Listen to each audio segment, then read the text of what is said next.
I will always start with a little reading, a little point of inspiration, and then we're going to launch into a really fabulous conversation with Shelley. So the beginning, chapter 1, is called, What is Reinvention? Reinvention is a personal intervention with yourself. Reinventions come in all shapes and sizes, but at the heart, it requires taking an honest look at what you want and what you love. What real steps can you take right now to make those things a bigger part of your life? What does that first leap of faith look like? Is it starting that diet you've been putting off? Or telling your boss you want to raise, or leaving your job to open that little chocolate store in the middle of Main Street? Maybe you are ready to move on from a bad relationship, or start some charity work, or go horseback riding, or meditate every morning for 5 minutes. Sometimes reinventions are big, starting a new career, rebuilding a relationship with a family member or friend, addressing a substance abuse problem, rediscovering your faith, reconnecting with your partner. Other times, they're subtler, revisiting a childhood love of music, playing a bigger role in your spiritual community, making time for a date night with your partner. Regardless of its size, reinventions all have one thing in common. Like an intervention, reinventions can change your life, even save your life if you let them. I know what you're thinking. I'm busy. I don't have time to change my life right now. I'll think about it during vacation next summer, or maybe you never will. There is no single more important task in your life right now than being happy, period. Being happy and feeling fulfilled will make you a better partner, a better parent, and a better provider than you ever imagined. Nurturing your happiness should be the very first item on your to-do list every day. So what does happiness mean to you? If happiness is the catalyst for your reinvention, you need to understand how you define it and where it fits into your life. This will be your why for every step of your reinvention journey. It will be your holy grail, your goal, your end game, and possibly ever-shifting finish line as you explore more and more ways to reinvent your life. Some define happiness by the success in business. Some define it by the love in their lives. Others find it in their family, a healthy lifestyle, their faith, or their relationships. Waking up each day with a sense of joy, purpose, and inspiration can be enough to make you happy. We all have different interpretations at different stages in our lives, and only you can decide what your happiness quotient and scorecard look like. So if reinventing any piece of your life is going to make you happier in any way, shape, or form, allow yourself to get clear on why you need to make some changes, why you need to make some changes, and then you can figure out how. You may be shy, scared, insecure, or uninspired. There could be a million reasons why you're not ready to tackle this important question and shake things up in your life. But imagine, isn't it worth giving your spirit the sense of freedom that comes with making impactful decisions and changes? Freedom unlocks greater control and confidence. It reinforces the fact that you can have what you want in your life and you can be happy. That freedom is your right, your entitlement, and your gift. And my gift to you today is to have Shelley here with us. Because you embody this, Shelley. You truly do. Alan, hand me that little piece of paper. I'm going to read you something that I have never shared with anyone. And as you were reading that so brilliantly, so beautifully, and my dad's bucket list. Sorry, I just was looking at this. I mean, there's no such thing as coincidence. And I found this out of,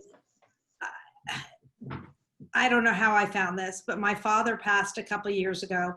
And everything you just said, and I was just pulling something up for Father's Day, you know, to celebrate my father. My father's philosophy on life was to live life every day. And he did not believe in a watch. He didn't wear a watch because he didn't believe in time. Whatever the time was and however long it took him to do something was what he would do. And he he was a cardiologist. And so even in the hospital, he didn't wear a watch because he didn't want to finish a procedure because he had another one. He did it. He finished his procedure when he was done and he went to his next thing. And he didn't believe in, he loved sailing. He liked sailboats. He didn't like a motorboat because a motorboat had a destination. And he wanted to have that fluidity in life. And I can't even explain the timelessness and how he valued that. And so when he passed, you know, he left all of us a box. And his philosophy in life was, if he left us all with money, we didn't truly live life, because life is meant to enjoy and live in the moment and be present in the moment, and don't wait for this rainy day. It might not come. Right. And so in this box was his, he flew an ultralight, a one-seater airplane, very unsafe, but it was where his happiness came from. And so he left his helmet, and I have his odometer from his sailboat. Wow. And like, these were the precious things in life. And the way we inherited my father's money was not when he passed. It was while he was alive. And he would take all of us. I'm one of 4 girls. And so he would take us all with my mom, who, thank God, is still, you know, alive and well, lives on my block. She's 83. They were married their whole life so successfully. They would take us all on family trips, and we would chase total solar eclipses. And we would, you know, they would send us a message a year and a half in advance, because my father said, I'm giving a year and a half notice, so this is mandatory. No one can tell me they can't make it. And the itinerary would come to us. There was no negotiation. And my father said, here's mom and my flight. You can all choose this flight. Here's money for it, or choose whatever flight you want. But here's the amount of money you have. If you want to upgrade, that's up to you. But you must be at this place or the bus leaves with or without you. And when he passed, I was in my parents' home, and my father used to sit at his desk. And so I sat at this desk because it made me feel my father. When he was planning trips, he would sit there for hours and hours. And I opened up a drawer. Every drawer was empty. I opened up this bottom drawer. My father made me find this. I swear, I didn't even know he had a bucket list. And stuck in this little corner was this piece of paper. Wow. It's dated Oh my God. July 14th, 1993. This is the other side of the paper. And on it, you're not going to believe, Kathy, what you just made me feel. And I just pulled this out to give it to Alan. The top of it doesn't say bucket list, because my father would tell me that he wasn't aging. He would say he's ageless. I'm your ageless father. And it says, visions forever. And on it, it talks about the things that he wanted to do, and every one of them is checked. Solar eclipse in Baja, the pyramids in Egypt, the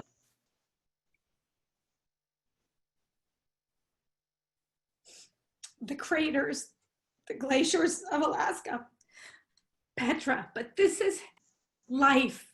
So when you talked about happiness, I have to say that there's a Jewish quote that says, who is a wealthy one? One who's happy with what he has. The only part I want to rewrite about that is to say, who is a wealthy one? One who's happy with what she has. And I think that this is the most priceless lesson. Now I need a tissue. The most priceless message in life for all of us. And Kathy, you just brought that home with that beautiful opening of reinvention, and that we all have the power to reinvent, to invent, to be who we want to be. Who else is telling you what to do or who to be except for you? Well, and as I've heard you say, everyone else is taken. Right? Oscar Wilde says that. Oscar Wilde says right. And I've heard you quoted, and I just love it, because I think, you know, it's so funny. I was Going through your bio, which I was going to share with those who don't know you as well as I do, or some of us do, which I do want to touch on for a moment, because I want to give full context to this magnificent human being that Shelley is. And I've been blessed for her to be in my life in one way, shape, or form for, I don't know, 10, 12, 15, 20 years. I don't even know what it is since we first met. We're ageless, Kathy. Yes, we are, aren't we? But we're such kindred spirits. Our attitude about life, our upbringing, ironically, it's my father's birthday, who is still with us today. And I just spoke to him a little while ago, 86, and, you know, playing tennis and kicking and, you know, challenging me on brain games. And, you know, he's that guy.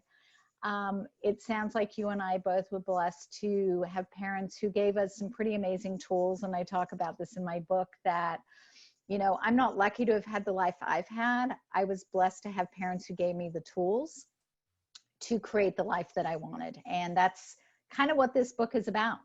Whether or not you were given them, if you weren't given them at the age of 3 or 5 or 8, I'm handing them to you now, or I'm letting you know that you are entitled to explore the world in the way that you see fit. But I do want to share just a little of Shelley's background, and then we're going to delve into some questions where I just know that you shine, who you are, what you do, the way you are impacting the world and humanity is so profound and so just magnificent to witness as your friend, as your colleague from the sidelines, and anybody that knows you. You know, I'd love to nominate you for the Nobel Peace Prize. I don't know what the process is, but I'm sure I'm not the only one that feels that way. So without delaying, let me just give a little background on Shelley, and just to give you guys some context who don't know. Shelley is known as the chief troublemaker, which I laughed about, and I bought the t-shirt, of course, because I too have been known as that. You know, running a business for 38 years, I don't follow anybody else's rules. She's a pioneer for online research, movement, leader, and champion of gender equality. She's an internationally renowned entrepreneur, speaker, mentor, mother, founder, CEO of the Female Quotient, and friend to so many. She rewrote the rules on innovating solutions to impact real change. In 2000, she left the corporate world to found the company OTX, Online Testing Exchange, which became one of the fastest growing research companies in the world. She sold OTX to Ipsos in 2010, and then led global innovation in more than 80 countries at Ipsos OTX. Today, she is the CEO of the Female Quotient and works with Fortune 500 companies to advance gender equality across industries. This is no joke, folks.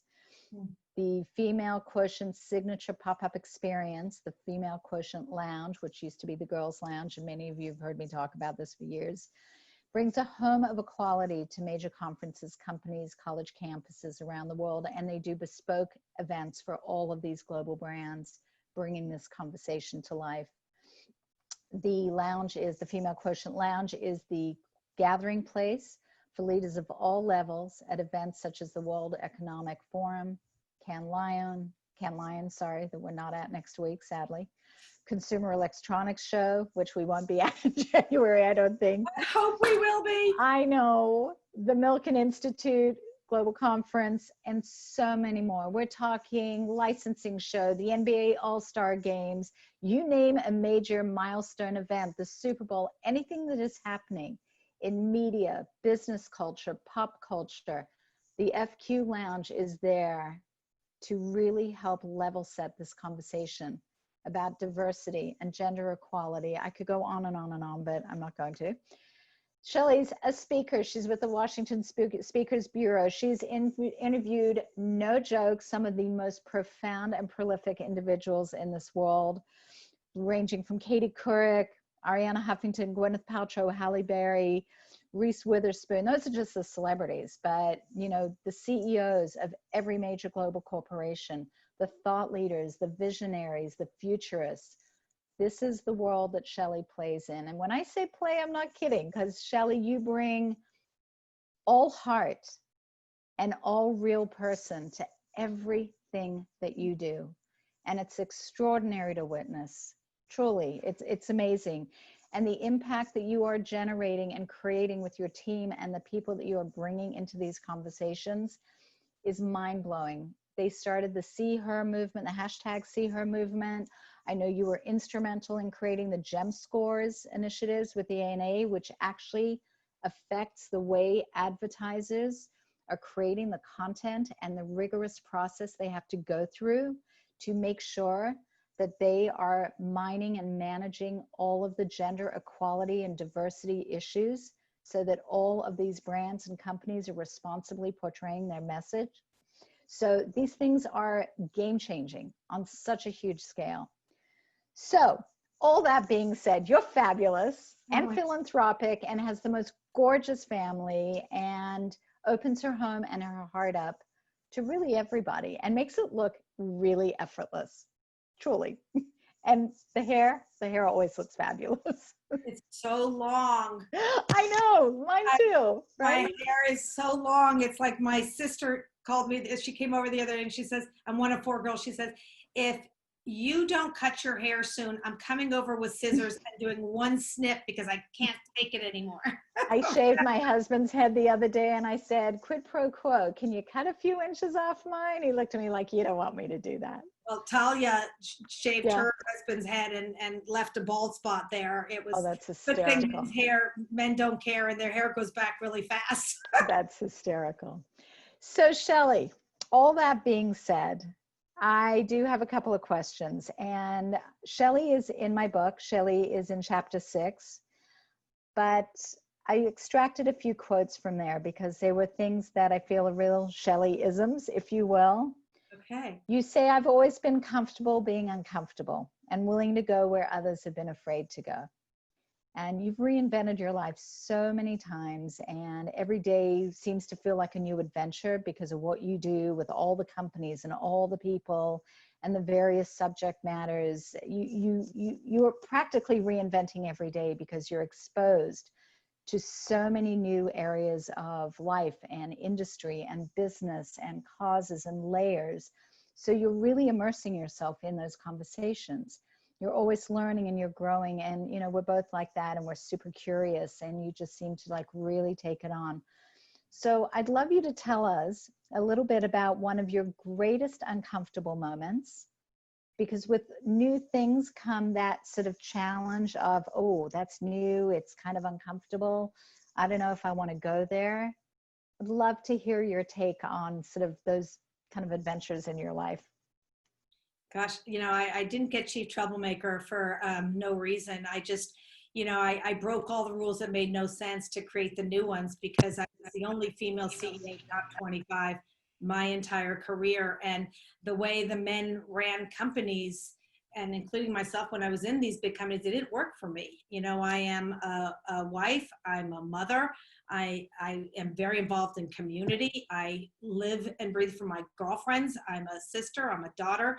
And the thing we always forget about is ourselves. And I didn't really know how I was ever going to rise the ranks and travel and work long hours, you know, where family will always be first and foremost to me. And so the only way to do it was to break the rules. But I mean, I have so many moments where I call them heartbeat moments. I just had to follow my heart. When you follow your head, and we have that voice in our head of what we can and we can't do. And my girlfriend, Wendy Clark, says, you just got to shut that bitch up in your head because you're going to always talk yourself in or out of something.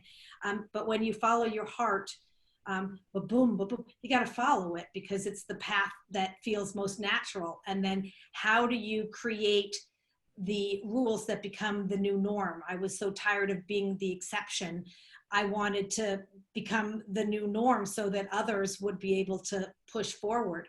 Because if you follow all the textbook rules, legacy definitely runs faster than reality. I never would have thrived in the workplace. So I did need to be bold, brave, courageous, fearless. But most importantly, it was scary. It was really scary. And I was always alone having to set this new path. But I didn't do it because I wanted to be a bad girl. I just did it because I wanted to be able to have a career and a family and thrive in both. And so I had to make my own rules. And I remember those voices in my head always saying, well, why is he always right? I actually disagree. And so, for me, the first moment of truth was when I must have been 25 years old, working at a company called ASI. And I thought, I showed up at my review really excited. I'm going to get a promotion. I'm going to get a raise because I'm perfect and I help everyone and I'm smart and I'm curious and all of that. And so I march into this, office with so much confidence, and my boss, a man, gave me my review, and we had typewriters at the time. I'm 58 years old. So this was a really long time ago. And it was a 8-page typed review. And the first 3 lines were all the generic niceties. I'm nice, I'm kind, I'm this and that. And then the rest ripped me to shreds. I'm not this and I'm not that. I push people too hard. I push people out of their comfort zone, and I expect too much, too fast, too soon. I have too many client lunches, all this kind of stuff. And I remember thinking to myself, I have 2 options. Either look at him and say, oh, you're so right, I'm going to be different. But he was, ew, I don't want to be that person, an order taker sitting at my desk, or do what I said. I was 25. So this was 58 minus 25, 33 years ago. I looked at him and I said, you are so wrong. And you've just made the biggest mistake of your life. And I couldn't even believe it came out of my mouth, but I didn't want to work on that. And today we're still great friends, and I still have that 8-page typed review because it affected me so much. Right. And I said to him just 3 months ago, I said, do you feel bad that you gave me that review? And he said, why would I feel bad? Look at where you are today. It's a catalyst for you. It was this catalyst. I still have this original paper because it made me realize, you know what? I have to be who I am. It's back to Oscar Wilde, be yourself because everyone else is taken. And then my second heartbeat moment when I was uncomfortable was I talked to my bosses, men. And I said, I think it's time to migrate research from offline to online. But it was a day and age where only wealthy old men with broadband were on the internet. And my bosses all said, it's not the right time because there's no one online. So you can't have a representative population. And I thought, okay, I thought it was such a good idea, but they didn't. And so the week later, I was sitting on a panel with the chief research officer of Procter & Gamble, one of the largest marketers in the world. His name was Larry Mock, and my bosses were all in the front row. And, I'm a young person, doing this, and I'm whispering to Larry. And I come off the stage and my bosses are all surrounding me. What did he talk about? What were you whispering about? What did he say? Right. He said, what did you? I said, I just said, when is the right time to come to Procter & Gamble and talk about migrating research online? And he said, next week. And I said, great. And so my bosses said, great, Paul will go, Joe will go, John will go, Ringo will go, and Star will go. And I'm like, what about Shelley? And they said, it's really a boys' club, which it was. Men couldn't even wear an earring in their ear in those days. They said, it's a boys' club. We think this is the right team with the right experience, and so we're going to go. And I said, great. If you're going to go, I'll cancel the meeting, and you can all wait for the right time. And it was, and of course I went, and, that's really how I got started on, really moving in that way, realizing, my voice matters. I have really good opinions. They might not be the popular ones, or they might not be, with the majority, but I don't want to be wrong all the time. And I want to be heard. And that's when I left to start my company. So I've had many uncomfortable moments that have stretched me. My mother always says, getting uncomfortable is like wearing a new pair of high heels. We love wearing them, but the first time you wear them, they pinch. But the more you wear them, the more comfortable you get. And then I just want to share another uncomfortable moment. Please. Because these were life-changing moments for me. The other one, this is Power of the Pack. For all of you that I see on this screen, there is nothing more powerful than the power of the pack. A woman alone is power, collectively we have impact. Is when you have fear, you're afraid to do something, and doing something for the first time is really scary. But when you go with your girlfriends, it's a lot less scary, and it's a heck of a lot more fun. And you create this moment. And so, you know, I wanted to bring market research into technology. I wanted to go to CES, the Consumer Electronics Show. And put me in market research, I know everyone. Put me in technology, I knew no one. And I heard that there was going to be 150,000 people, less than 3% women. And I didn't want to go by myself. So I had two options again: don't go, or do what I did. I called my girlfriends. I called 4 girlfriends. I said, will you go with me to CES? We can walk the floor. We'll have a good time. And if you know other women, invite them, pay it forward. 24 hours later, 50 women showed up. We walked the floor. 2 remarkable things happened. One, every single guy's head turned. Like, where did all you women come from? And that's when I coined the phrase, a woman alone has power, collectively we have impact. We weren't invisible. One, invisible. Many can't miss us. And the second, I was surrounded by women just like me with the same challenges: the perfection, the work-life balance. How do you do it all? How do you get rid of the voice in your head?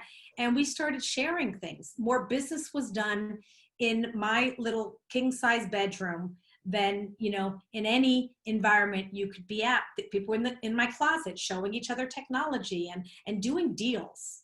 And then when I got invited to the World Economic Forum, and we were the Girls Lounge. The Girls Lounge was born at CES. There's a boys club opposite a boy girl, opposite a club lounge. If there's a boys club, now there's a girls lounge. We're gonna, you know, create our own rules the way we want to do them and push forward. Now our lounges are called Equality Lounge. We've evolved a lot. But when we got invited to the World Economic Forum, a little group called the Girls Lounge, and this is world leaders in Davos, Switzerland. I was told, we want you to come, but you might not be welcome. What? I said, great, we're coming.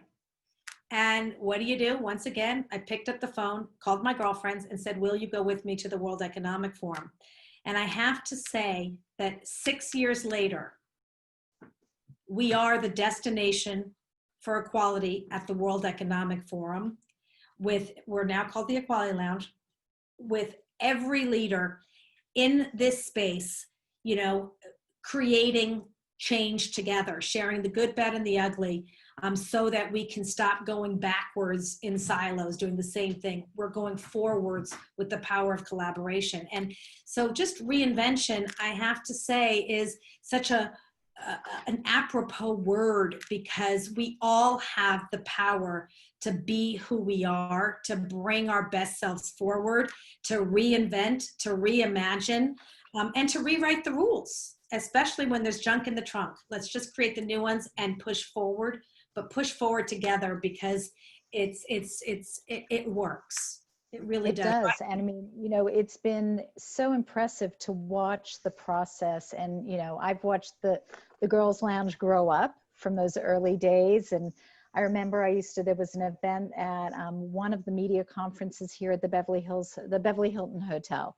And I was at all the CES Girls Lounges, and I just kind of watched it grow and grow and grow with each and every event and each group of people. And then during Ad Week, and, you know, one year you're at the Microsoft building, and the next year you're taking over Sugarfina, and you've got you almost become the destination. I mean, you know, the dirty little secret is, who needs to buy a badge at Cannes Lions when you can just spend the week at the Girls Lounge? And, you know, essentially that's what starts happening at all of these big events, because the people you really want to be meeting, influenced by, listening to, the conversations that matter, it's there, and it's all heart.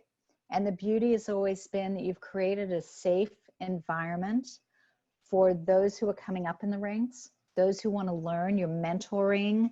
The mentoring of your peers to these young people has been extraordinary. And I think that's something that you are always so philanthropic minded and so heart minded, that's kind of been a natural part of the DNA of the Girls Lounge, and thus the Equality Lounge and Female Quotient as a company. And I think it's unusual. It's extraordinary. And it's really tremendous when you can see a young 24-year-old out of college, wide-eyed young woman who's trying to figure out her way in life, be able to walk up to someone like Mark Pritchard, the CMO of Procter & Gamble, one of the biggest brands in the world, and he'll look and he'll smile and he'll talk to her. And you don't create, not a lot of people create environments like that. Well, we don't believe in badges in our spaces either, because I don't want someone to talk to you because you are the CMO proctor or you're Right. 24, no one's going to be. So we don't have badges. I want people to discover each other, because I think that,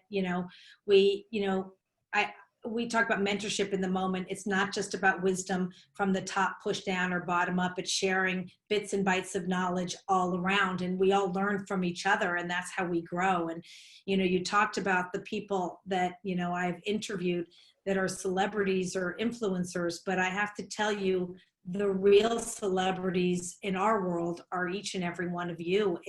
It's really the real experiences in life that we grow from, and that I value by learning from so many. And the best learning comes from experience, people that have been there, done that, so that those that we're pulling up with us don't have to inherit our problems. We can hopefully close those doors and let them open their own new ones. But I just want everyone to learn from each other, because I think that this intergenerational, we talk about diversity of Right. gender, race, we always forget about age, that whole intergenerational knowledge and sharing. Young people don't want to work with old people because they think that, we're just like their parents, and old people don't want to even report into younger people because we don't think they know anything. I got to tell you, that proposition is completely That's wrong. crazy. Right. I was just actually talking about this yesterday on one of our chats, that I am blown away by what I learned from the young people in my world. And not just my kids who are 20 and 24, my team, Lauren and Xenia, who are on here, and our interns, and the stuff that when we allow ourselves to be open to what they bring to the table, it's extraordinary. And so I think the mentoring goes both ways. And I think we really have to be cognizant of the power of what they bring to the table. And, we've been around a while. We've done a lot of things. We may not be as enthusiastic as we were 10, 20, 30 years ago to take on something, but the level of passion and the knowledge, because of the world that they operate and function in, my favorite line is, "You guys are so young, you teach me how to use this thing, how to do this," and I think it's amazing. It's a wonderful thing to be able to, just cherish who they are and what they bring to our lives. Well, the president of my company, Talia, she's 26 years old. She's been with me since she's 19. Yeah. I learn and grow every single day from her. And I couldn't do it without our entire team. We are the power of the collective. We all bring different strengths to the table. And I think that's what makes the world go round. If we were all the same, we would be unnecessary. So I think it's our individual strengths. There's no perfection. Well, I love this one. Someone told me this the other day. Perfect people aren't real. Real people aren't perfect. And so, we've all been striving for perfection, but it just doesn't, you'll keep striving. You won't get there. Our imperfections are our greatest perfections, truthfully. And so, at some point we have to realize that we're perfect for who we are. Yeah. We might not know how to do it all. Then balance yourself. That's diversity of thought. When you talk about diversity of mindset, diversity of thought, that's what makes team. That's what makes us better. That's what makes us go farther. That's what makes us stronger. All of those things. It's so true. Yeah, exactly. And until you experience the power of that, you might not get it. But once you do, you realize that it really does make sense and it works. Well, it also, that sort of touches on the notion of success as well. We talk about balance, we talk about success. Throughout my life, for me, being successful meant that I would be at the dinner table with my children every night, unless I was traveling, that they came first, that I could talk to each one of my clients every day, just for a moment, if necessary. That was enough to be deemed successful in my book. If I could check those two boxes and anything that came in between, that was great. Success is such an unusual and arbitrary word. And, how we define it really actually starts to, set the table for how we're going to live our lives and what we value and where we're actually spending our times, which, usually are in complete discord for most people. Agree. I think success is in the eye of the beholder, and I think that it also can be ever evolving. As long as you are always going forwards, it doesn't matter if it's a big step, a little step, if you have to zig or zag. It is what you deem success. And for me today, success, I always say when purpose meets passion, you're unstoppable. It is knowing that all of us together are sharing and learning and growing and activating change. For me, people that talk about what they're going to do, it's like it doesn't get us anywhere. It's like, Right. Hold yourself accountable. You don't need someone else to point the finger at you and say, it's your turn, do this, do that. Leadership, I say, is not about age, it's about action. Do something. And we all have the power to do something. And, those that, and I always talk about action steps and pushing it forward. Tony Robbins taught me something that I will never forget. I got stuck on an airplane with him like 30 years ago, actually on my way to Procter and Gamble. And I knew who he was. He wasn't the motivational. He was always amazing and always a motivational speaker, but his, His persona wasn't quite there yet. We're sitting there and we got stuck on the plane. It was like 6 hours delayed, and he's a really big guy, and we were both in coach, and he's like sitting in my space, big teeth, big hands in my space. And I remember him looking at me saying, where are you going? And I said, I'm going to Procter and Gamble. And I was just pioneering online research at the time. And he said, what is your greatest challenge? And I said to him, well, I think my greatest challenge is change. I said, most people are afraid of change. They are so stuck in their ways because everyone has a fear of failure. No one wants to, fail. So everyone just keeps doing the same thing over and over. We know the whole story about status quo. And so I said, I just don't get it. How are we ever going to evolve or bring new thinking to, an old world? And he took out the napkin from, the soda. I think I drank a lot of Diet Coke at the time. Now I only drink water. But he took out this paper and he showed me 2 things that I will never, ever forget for the rest of my life. He said, the reason people are afraid of change is, he says, imagine you're in a 100-story building and there's an elevator. He says, you push 100 and you shoot to the top. It's easy. He says, but imagine the elevator's broken. You have to take the steps. Ba-boom, ba-boom, ba-boom, ba-boom. I don't know how to draw steps, but you have to take the steps. And you get to the 5th step and there's red tape. It's broken or wet paint or whatever. Are you going to go backwards, or are you going to find a way to work around it? Which is where I came up with, there's always a solution. You just have to find it. It might not be the traditional solution, but there's always a solution. Right. And he said, the problem with most people is we think that life is black and white, that, you got to get from 1 to 100 in one fell swoop. And that challenge seems so big and so daunting. Don't go there. He says, you have to make your challenges into steps.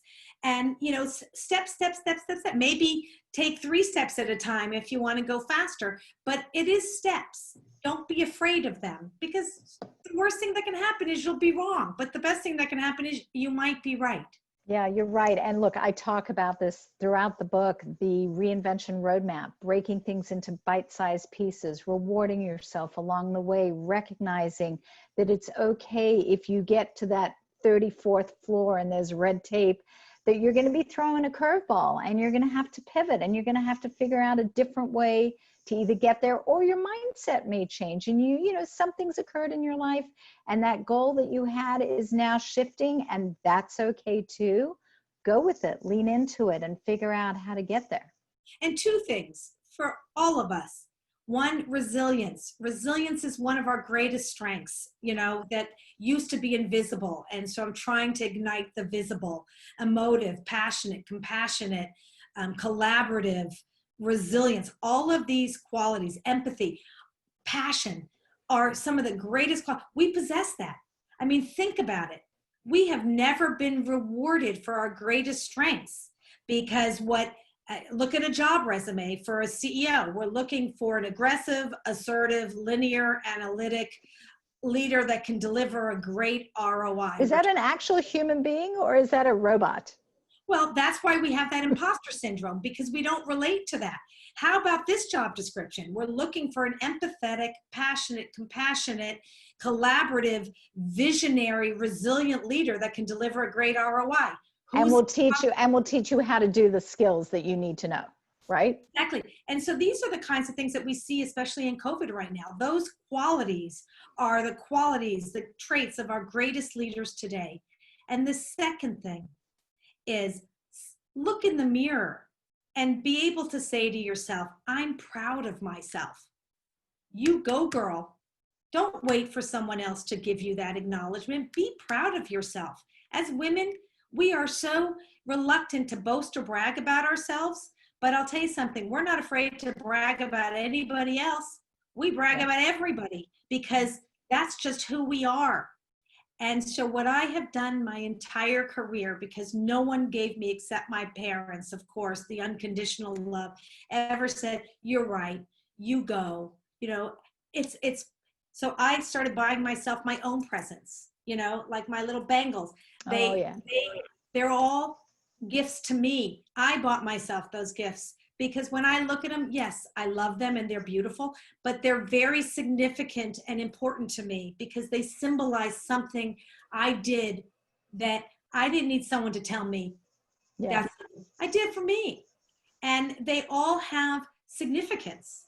And when I sold my company, I gave all of my employees money from my pot. And I said to them, the only condition is I want you all to buy something for yourself so that you will know you're proud of yourself for what we've done. And I want you to send me a note of what you don't use all the money, use whatever you want. And I got messages. I bought a cuckoo clock. I put my kids into private education. I put the down payment on a home I've always wanted. It didn't matter what it was. Right. I just, sometimes you put that money away and you're waiting for this back to the beginning, this rainy day that might never come, or who knows. Live in the moment. Wow. Because that's what also propels you to keep pushing forward and doing more. Right. And, and increasing that giving of whatever it is. Well, giving, but also giving back to yourself. And that's, that ability to pat yourself on the back is so important. To be able to acknowledge the milestones, the great things you accomplished, the small things you accomplished. We talk about how, this process of getting my book out took 10 years, which was not what I set out to do. But I was busy running a business, raising a family, creating a community online, writing blogs for the HuffPost and Thrive Global, doing speaking engagements. I was touching it all the way along. And I was recognizing and patting myself on the back that I was still doing it. And eventually I would wake up and that day would come. And that's really important. All those things you did were part of your journey. Exactly. They were all, I always, I tell my kids all the time, I say, you might not know what you want to do, but you'll certainly know what you don't want to do. But the only way you'll know what you don't want to do is by doing it. What's that? Seriously, that's great. I love that. I love it. It's really simple. The other thing Tony Robbins taught me, and this is, Kathy, who you truly are, is partnerships. Here, let's put Kathy S and SZ. Okay, partnerships historically have been, Kathy, Shelley, and we say, oh, we want to have a partnership, and then you draw that Olympic circle like that, where but that's not a true partnership because we're just recycling each other's, air, right? Yeah. And it's like this kind of fake thing. Yeah. A true reinvention partnership is here. It's a circle up here, KS and SZ. SZ has to put her best thing up here. You put your best thing and create something new. Creating a whole new thing together. And you have to get out of your comfort zone, back to the uncomfortable, and put it here, and you build something together based on your experiences and your wisdom. That's a true partnership. That's brilliant. So let me ask you something on that note, because I know we're running out of time, and this is, you touched on where we're at now, and with what you literally just said, this COVID situation has obviously created, you know, what I'll call, you know, the lemons that we're trying to create lemonade out of. A lot of people have been forced into new situations. We've all been living in a different environment. I, in 31 years, have never worked out of my home.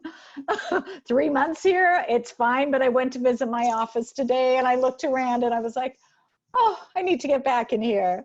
But we've all been either forced in one way, or in some cases, it's been like the invitation and the opportunity of a lifetime. And I've said so often over the last 2.5, 3 months, it feels like Christmas Eve and Christmas Day every day, because we kind of have permission to stay in our pajamas, work on our computers, go in the kitchen and make your son lunch, talk to your husband about what you're going to have for dinner. And otherwise, it was like 8 hours of not having those conversations. So to me, that's a bit of a gift. You know, I'm kind of ready to go back to, you know, some other version of that. But I think it's really interesting because clearly for everybody, it's been challenging. And they've been forced to kind of really change in ways they may not have wanted to. You know, reinvention and pivot are the buzzwords of the now. They're the 11 o'clock news. Everybody's talking about them. So how does one make lemonade out of those lemons? What are the tools for getting comfortable with the uncomfortable? Finding a way forward. Not everybody's got easy answers to any of those questions, but where do we find the resolve to get where we need to go? Yeah, listen, I mean, those are all great questions. I am thrilled. I'm traveling every week to another country. I was actually supposed to be in Islamabad right before COVID, and it got canceled. Someone said to me, how can you go to such a dangerous place? And I'm like, you know, you can't pick and choose where women need help. You got to go where you know, the women are and where they need you. So I'm thrilled to be grounded for the past 8 weeks with my family. What do you average, about 400 cities a year or something? It's definitely not 365. It's like you over-index on that. I'm a 3 million miler on United Airlines, and I know when flight attendants get their hair cut, I'm like, oh, your hair looks nice. Nice haircut. You know, I do fly quite a bit. I'm very comfortable. You know, I watch television shows I don't work on airplanes. That's my downtime. And I'm a binge watcher. Right now I'm watching. I've got some good ones for you. The best show. Oh, I've got one. Which one? Velvet. Oh, I started watching that, but I never finished it. 5 seasons. Amazing. Anyway, I love being home. I believe in making. What do you say when people ask you where you live? Yeah, people ask me where I live. I'd say I'm United Airlines. So now I'm actually really thrilled to be home. But for me, I always make lemonade out of lemons. You know, there are people that can look at the glass half empty, or people that look at the glass half full. And I think that there's, you know, always a way. You just have to find it. And you might fail along the way, but failure to me means you're inventing something new and pushing yourself. We've had to pivot. We do upwards of 70 physical lounges a year, all over the world. And, you know, all of a sudden we couldn't. So what do?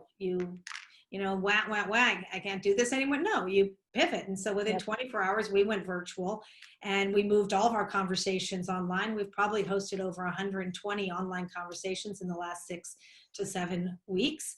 And we built an entire digital portfolio. And what's crazy is pre-COVID, I was working on all these ideas, and who has time? You're so busy, you know, and so now, you know, when we pivoted to virtual, it was it was our alternative. I got to tell you, moving forward, it is going to be an and, because it has opened up so many new doors for us. If you have that open mind to possibility and you go in without fear of, you know, whatever it is that's going to come out of it, it's been remarkable with the portfolio. You know, we were launching a dinner series. We will unite the world through the power of women. In over 100 countries. And we were going to do them physically. And all of a sudden we went digital, and it will stay digital because it's working so well. We will have connected over 250,000 women, you know, by, you know, within a year and a half. Right. It's powerful. I mean, the power of the digital space where Forbes Travel Guide is one of our big clients.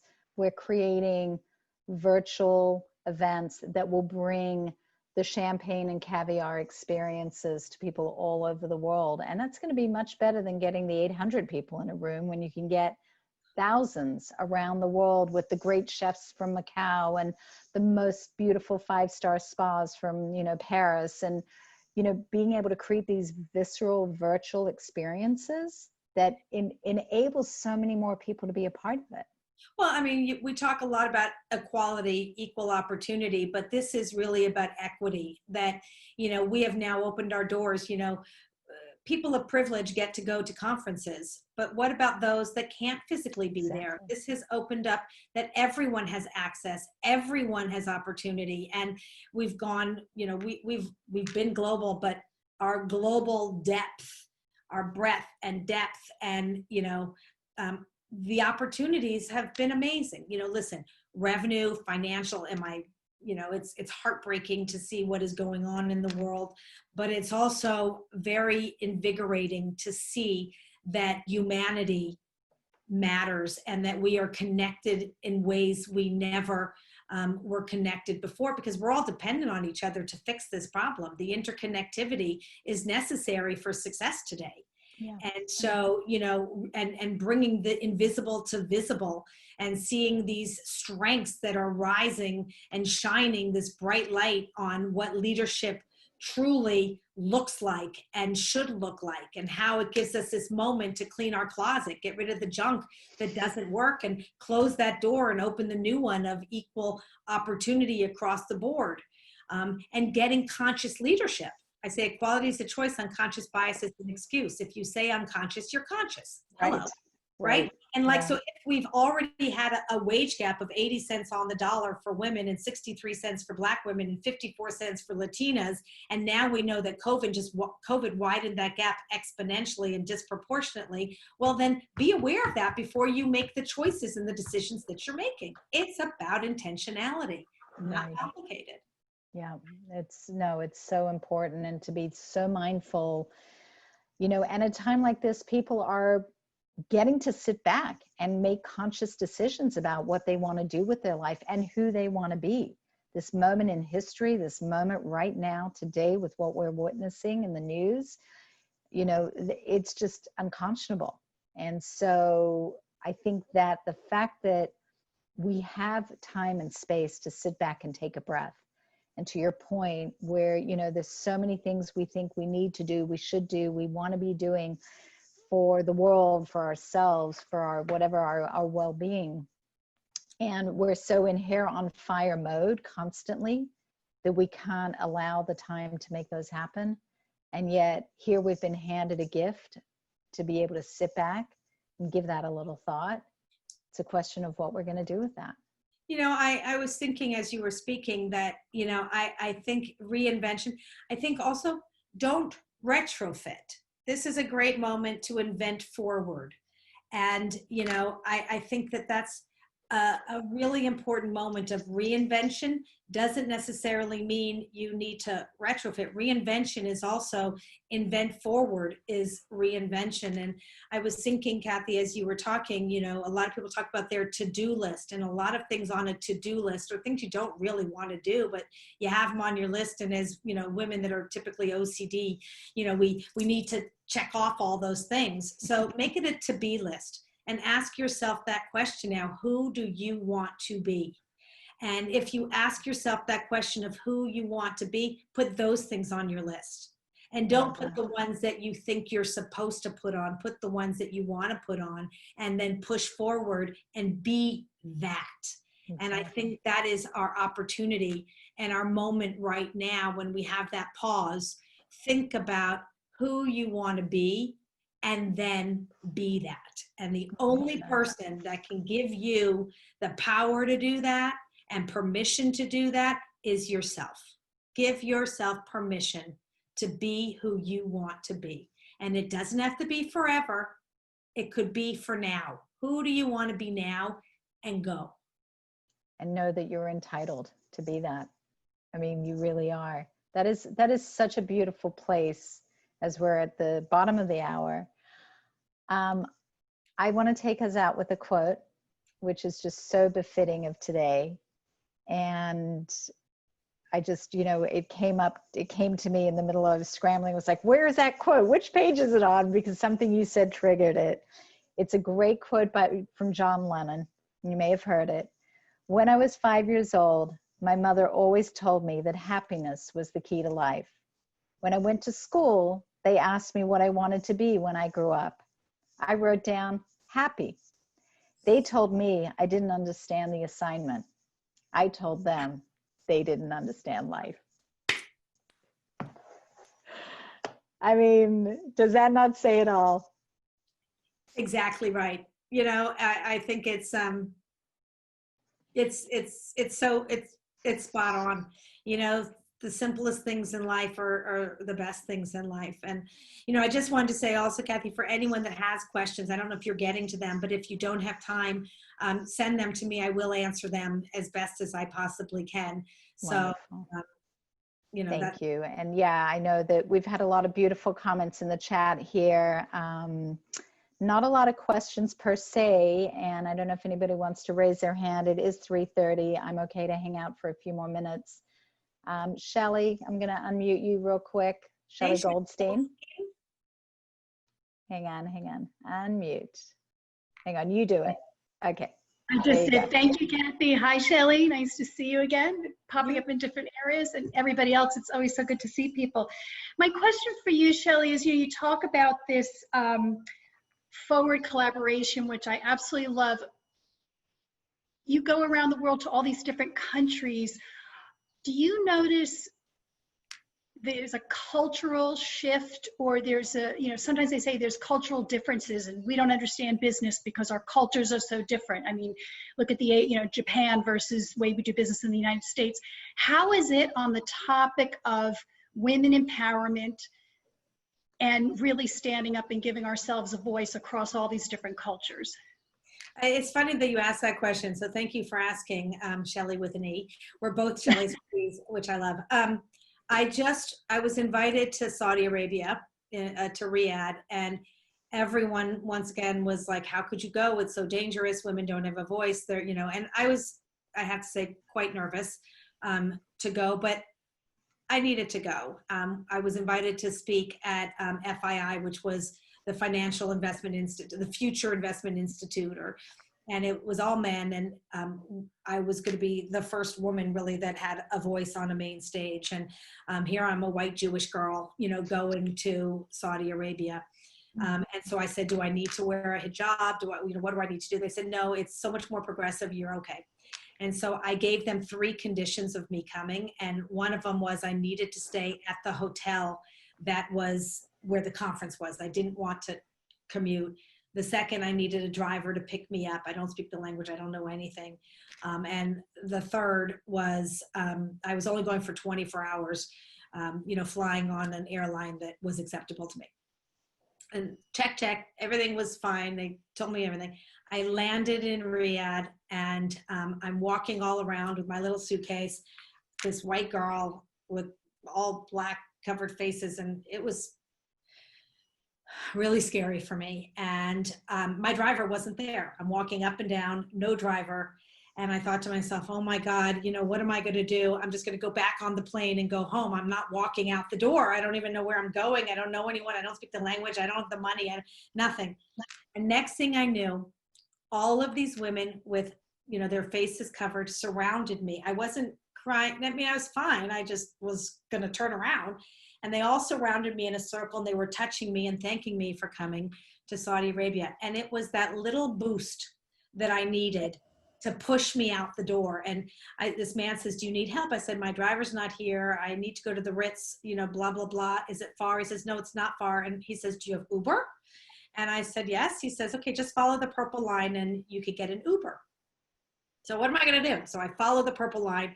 I get in this crazy schleppy car, and I'm scared out of my wits end because I don't know if I'm going to be kidnapped. I don't know. And so I call Alan and I say, Alan, how do you do find your phone? And so he tells me what to do. And I said, can you just track me the whole time to make sure I get where I'm going. And, I call the embassy, let them know I'm here, I don't know.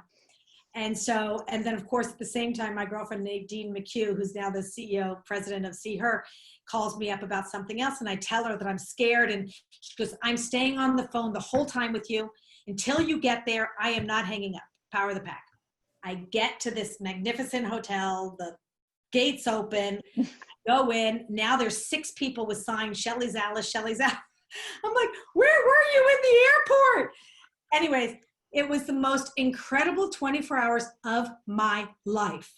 I now have a pack of 50 new girlfriends in Saudi Arabia.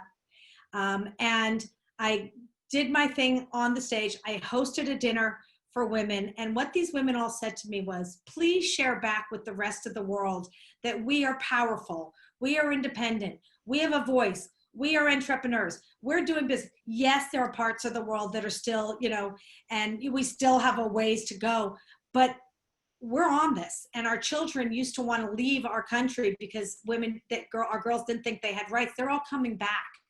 And it was this moment, which is when I decided to host this dinner series so that any one of you can go to Saudi Arabia now and click into the network and you will be greeted with love and open arms. And then the best part about it, and I'm sorry, I'm taking up too much time, Kathy, and I know whoever has to go, please go. No. I get a phone call, which you can't make this shit up. I get a phone call while I'm at dinner with 50 women, all in, they're different things. And it's Stephanie McMahon, the chief brand officer of WWE. She goes, are you in Saudi Arabia? I said, yes. I was there for 24 hours.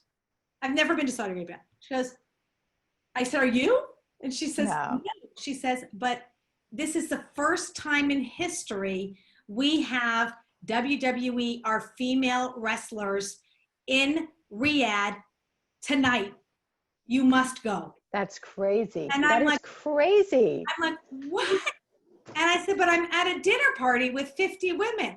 She says, don't worry, it starts at 9 p.m. I'm like, so I say to all the women, these are Saudi women. Right. The female wrestlers are here. They're all performing. I got us 50 tickets. Y'all want to go? And let's go. And so we called all these drivers or whatever. We all pile into this car. Who knew it was an hour drive? I had no idea. And we go, and the driver, who's this guy, doesn't know what to make of all of us. He's like, sure. And all of a sudden, these Saudi women, we pull up, and I kind of assumed we were going to be VIP entrance, right, in this huge auditorium. I don't even know where we were. And we pull in, and we're at the wrong entrance. They said, oh, no, your entrance is 3 gates away. But it was starting, and I didn't know what to do. So it wasn't my voice that got us in. It was the Saudi women. They go over to the guy at the VIP end and they go, we need to go. We need to see our women. And they push the guys aside. 50 Saudi women and Shelly are racing in this the wrong entrance, because Stephanie couldn't get us. It was 50 tickets we needed within an hour. And so they pushed their way in. We're standing in this section cheering on, the female. It was a moment I will never for the rest of my life forget. And my little driver, this guy who we gave a ticket to, because I had an extra one, I don't know how he found us because the ticket said another area. Here he was with us. I said, how did you find us? And it's back to what I say. He says, how could I possibly miss 50 women in this auditorium? And it was thousands of people, but you can't miss all of us. We were all together. He says, all I had to do was take my camera and zoom in so I could find where the pack of women was. He says, and I called my wife and my daughter, and I've been sending them photographs because this is history in the making. That's the power of the pack. And so women everywhere, we are the same but different. We all have heart. Brilliant. We all have heart. That's what's important. And we all support one another. And that's the commonality. We have different culture. We might have different food. We might have but what we all have that unites us is heart. Heart. It's a brilliant, I love that story. Yeah, Shelly, thank you for asking. And other Shelly, thank you for that story. I know Stephanie very well, and I actually used to represent WWF before it was WWE. I handled the first WrestleMania events, and I did all of the PR for all of the action figures back in the day when The Rock was The Rock. Wow. So it's been really fun to see the growth of WWE and the position and the stance that they've taken, and the role of women in wrestling. And I actually heard your women in sports conversation the other morning, a couple of them the last 2 weeks that you've done. Oh my God, your belt. Yes. And you know what it says? Chief Troublemaker. I love it. I love it. It's extraordinary though. And I mean, look, when you look at the power of that conversation with young women in sports, and listening to the conversations that you've just had the last couple of weeks with the leadership of all of these major sports leagues, and you and Stephanie having these conversations with them, it's really remarkable. And about visibility and bringing visibility to women, not only in sports but in the business of sports, because even the NFL, while there's no female league, there are plenty of, the CMO is a woman, Julie, she's amazing.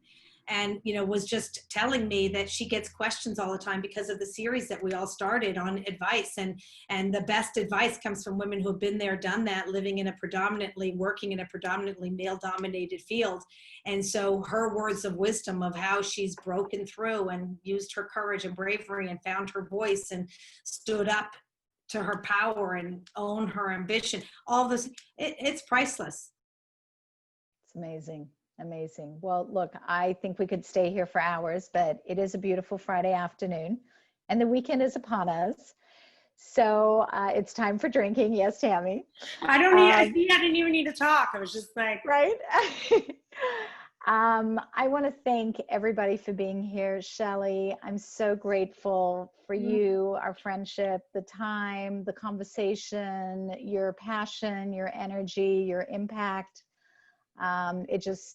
It means everything to me, and I love to be able to share a bit of you with our community. And let's do this often, and let's find some amazing ways to just move forward. And happy reinventing, everybody. Just remember, reinventions come in all shapes and sizes. So go out there and live with your life with passion, and have a beautiful weekend. And thank you.